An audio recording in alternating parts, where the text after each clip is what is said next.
welcome to Dead Reckoning TV. I am your host, Jay Friesen, here with Dr. Brian Mattson, discussing the finer points of where Christianity meets the culture we face every single day. And Brian, we're going to kick this series off with worldview, and specifically a gourmet worldview. So Brian, what is a worldview and what makes it gourmet? Well, I'll start with what is a worldview, and I'll get to gourmet after that. A worldview is a basic stance or orientation. It's a set of beliefs that you have about the world. What is the world like? How does it work? What are the rules and the norms that govern the world? What's the purpose of the world? What's the meaning in life? You know, oftentimes people will give you a little window into their worldview, and you hear it in common everyday conversation, and we don't usually stop to reflect on it. But people will say things like, oh, well, that's just the way it goes. That's just the way the world works. Or, you know, more crassly and colloquially, they'll say things like, you know, blank happens. You know, well, those little comments are actually indications of what a person believes about the world, how it works, what the rules are, what the meaning is, what's the purpose. Everybody has a basic perspective on life, the universe, and everything, as Douglas Adams put it in the wonderful Hitchhiker's Guide to the Galaxy. I like to think of a worldview like a pair of sunglasses. Okay, if I take my sunglasses here and I put them on, I can see everything very clearly. Everything is very sharply defined, but these sunglasses turn everything into this beautiful amber golden color. Well, a worldview works the same way. We have a basic set of beliefs that actually tints how we see everything else. So that's essentially what a worldview is. What makes a worldview gourmet is, well, we know what gourmet means. Gourmet means that it's great, that it's the best, that it's rich, that it's flavorful. And what we're doing at Dead Reckoning TV is trying to show that Christianity is a gourmet worldview. This is the very best. So to talk about Christianity as a worldview, I wanted to start out and kick off Dead Reckoning TV talking about something completely ordinary, completely mundane. We all do this. Most of the time we do it 3 times a day, right? We eat food. And so I wanted to start off by talking about food, because food is actually a small window into a person's religious worldview. How you view food, how you partake of food, how you treat food has a lot to do with your religious worldview. And so I wanted to this week just talk about Christianity and food, because, you know, at its broadest level, the whole Bible is about food. It starts out in a garden, and there's forbidden fruit. Most people are familiar with that story, right? Well, if you flip to the very end of the Bible, the very last chapter of the Bible, we have a garden city that has very much unforbidden fruit. And so the whole story of the Bible is, how do we get from the garden to the city? So Christianity has a lot to say about food. But food says something very basic and fundamental that is just obvious, and we rarely stop to think about it. Food tells us that we are completely dependent creatures.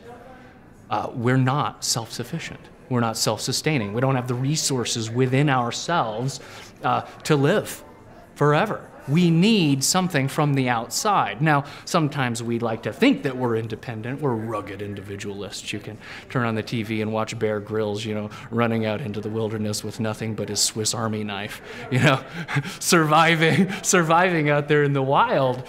But the truth is, Bear Grylls himself is not independent. What do they call it? They call it living off the land.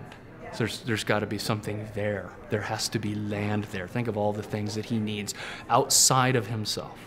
So food tells us that we are fundamentally dependent. We don't have a self-sufficiency. We're not gods. That's what food tells us every time we sit down to eat it, is we are not gods. We're dependent. And that actually articulates a fundamental theological principle. It's called, technically in theological circles, you'll hear the term the creator-creature distinction. That sounds all quite hoity-toity. Look, all the creator-creature distinction says is that God, unlike us, is completely independent. God is self-sufficient. He has an infinite reservoir, an overflowing reservoir of life in and of himself. He does not need anything from the outside. We, on the other hand, as creatures, are completely dependent. We're dependent on him, and every time we sit down to a meal and we eat it, that's actually the significance of what we're doing. But that dependence actually points to something deeper. You know, the Bible talks about food and drink and constantly is using it as a metaphor to talk about deeper things, deeper issues. We're messed up people. We're dysfunctional people. We don't just have material needs. We have deep, deep spiritual needs. And the Bible uses food to talk about those spiritual needs. It talks about famine.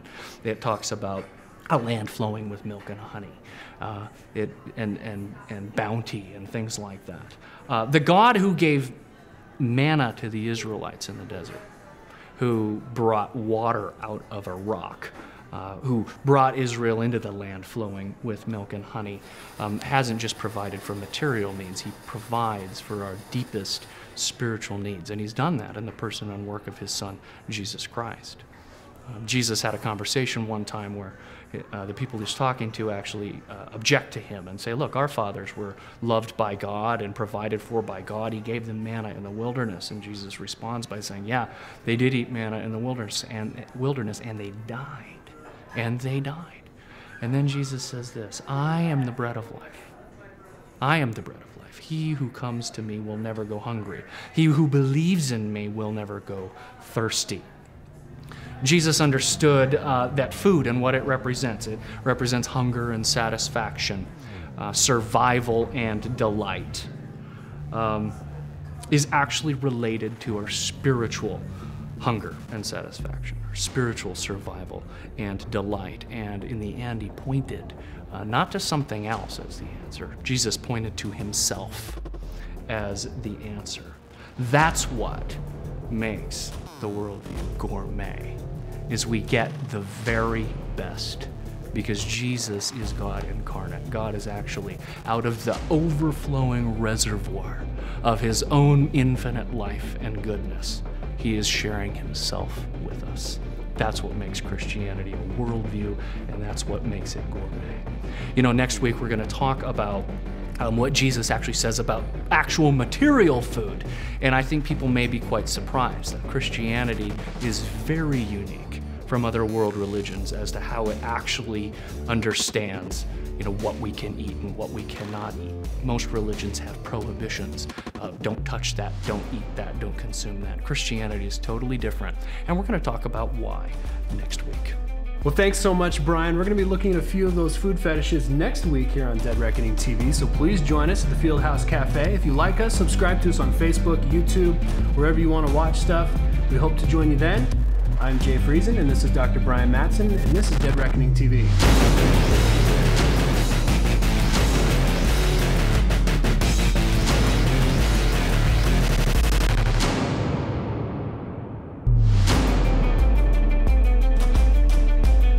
God the Father Almighty is the maker of heaven and earth. He created all things, and he created it very good. It's not the stuff that's the problem. It's the sinful human heart that's the problem. The stuff doesn't produce idolatry. Our idolatry produces our attachment and our addiction to the stuff. It's inside out, not outside in.